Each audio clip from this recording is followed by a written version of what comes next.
Hi students, how are you? Actually coffee கலக்கிறத பற்றின்னு ஃபாஸ்ட்டாக சொல்கிறப்ப கல்தி பற்றின்னு இருந்துச்சு. கலக்கிறத பற்றி தான் ஃபாஸ்ட்டாக அது கொஞ்சம் பார்த்துக்கோங்க சரியா. அது ஃபாஸ்ட்டாக பேசுகிறப்ப அது வேறு மீனிங்காக நினைக்க வேண்டாம்.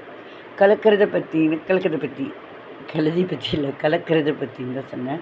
ஓகே, நம்ம ஃபங்க்ஷன் போகிறோம், மேரேஜ் ஃபங்க்ஷன், ஏதாவது ஃபங்க்ஷனுக்கு போகிறோம். அப்போ வந்து சில பேர் வந்துட்டு ஹஸ்பண்டோடு இருக்கிறப்ப அமைதியாக இருப்பாங்க ஒய்ஃபு, இல்லை ஒய்ஃபோடு இருக்கிறப்ப ஹஸ்பண்ட் அமைதியாக இருக்கலாம். இது எல்லாரையும் சொல்ல 100ல் 1-2% அது நம்ம சில பேர் நம்ம காதில் சொல்கிறத வச்சு நம்ம வந்து அந்த விஷயங்களை இப்போ சொல்கிறோம். இந்த மாதிரி யாருக்கும் எந்த இதுவும் கஷ்டமாக வரக்கூடாதுங்கிறத எச்சரிக்கிறது தெரிஞ்சுக்கலாம் இல்லையா. அதுக்காக யாராவது சொல்லணும். இப்போ எனக்கு தெரிஞ்சு நான் ஷேர் பண்ணிக்கிறேன், சொல்ல ஆசைப்பட்றேன். ஓகேயா, ஒரு ஃபங்க்ஷனுக்கு நம்மளும் போயிருப்போம், மற்றவங்களும் வந்திருப்பாங்க. இதில் வந்து ஹஸ்பண்ட் அமைதியாக இருக்கலாம், இல்லைன்னா ஒரு சில பேரில் ஒய்ஃப் அமைதியாக இருக்கலாம். அவங்க வீட்லேயே ஒரு ரூல்ஸ் போட்டு கூட்டிகிட்டு வந்தாலும் வந்திருக்கலாம், அது நமக்கு தெரியாது. ஆனால் என்னடா இவங்கன்னு இவங்க கலகலன்னு நல்லா தம்பதி சமயத்தில் வந்திருக்காங்க, ஆனால் இவர்கிட்ட மட்டும் ஏன் மியூட்டாக இருக்குது, நோ சவுண்ட், நத்திங். அதே மாதிரி என்னடா ஹஸ்பண்ட் கலகலன்னு இவங்க ஒய்ஃப் என்ன மியூட், ஒன்றுமே பேசலை.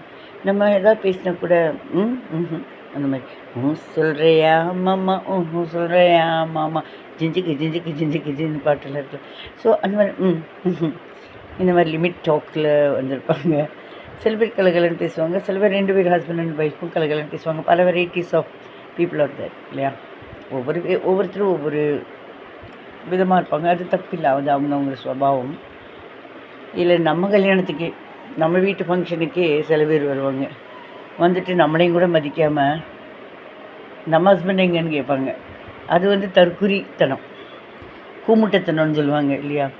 நம்மக்கிட்டேயே நம்மளுடைய வீட்டு ஃபங்க்ஷனுக்கே நம்ம அதில் கீ ரோலாக இருப்போம்.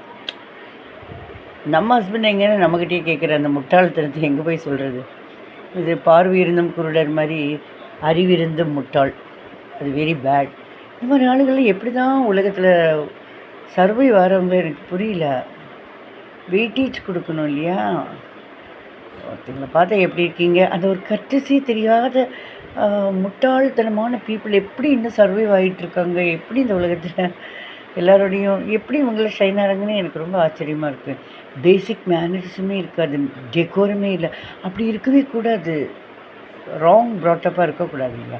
ஸோ பொதுவாக இந்த மாதிரி இருந்தால் அது ராங் ப்ராட்டப்பாக இருக்கக்கூடாது இல்லையா. அது ஆக்சுவலாக ராங் ப்ராட்டப்பும் இருக்கக்கூடாது. நம்ம எப்படி என்னங்கிறது வீட்லேயே சொல்லி கொடுத்துருப்பாங்களா இல்லை எப்படிங்கிறது சந்தேகமாக இருக்குது. ஸோ நம்ம வந்து யார் எந்த ஒரு ஃபங்க்ஷன்லேயும் பார்த்தாலும் சௌக்கியமாக அதுதானே கேட்போம் இல்லையா. அதாவது ஒரு ஃபங்க்ஷனுக்கு வந்தவங்க அவங்க இன்னொருத்தங்க கிட்ட போய் உங்கள் ஹஸ்பண்ட் எங்கே நாங்கள் பார்க்கணும்.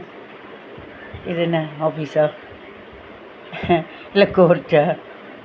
இது அது நம்ம வீட்டு சாப்பிட கிராண்டாக நம்மளாம் பண்ணியிருப்போம். சாப்பிட்டுட்டு அப்படியே அங்கே அப்படி எஸ்கேப் ஆகிட்டு, இது வெரி பேட் இல்லை, அசிங்கம்.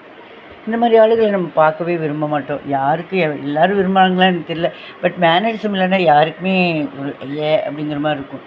அப்படி இல்லாமல் பார்த்துக்கணும் அது மாதிரி. ஸோ எங்கே போனாலும் யார்கிட்ட பேசினாலும் யார்கிட்ட வந்து யாரை பற்றி கேட்டாலும் உங்கள் ஹஸ்பண்ட் எங்கே இல்லை உங்கள் ஒய்ஃப் எங்கே அப்படின்னு கேட்குறப்ப முதல்ல நீங்கள் நல்லா இருக்கீங்களான்னு கேட்டுட்டு தான் கேட்கணும். அதை விட்டுட்டு டைரெக்டான வேலைக்காரியா, நீங்கள் கேட்குறதுக்கெல்லாம் ஆன்சர் பண்ணுறதுக்கு வேலைக்காரியை வச்ச வேலைக்காரியா, வெரி பேட். அது வந்து கண்டிக்கத்தக்கதுன்னு நான் நினைக்கிறேன். உங்களுக்கு எப்படி தோணுதுன்னு சொல்லுங்கள்.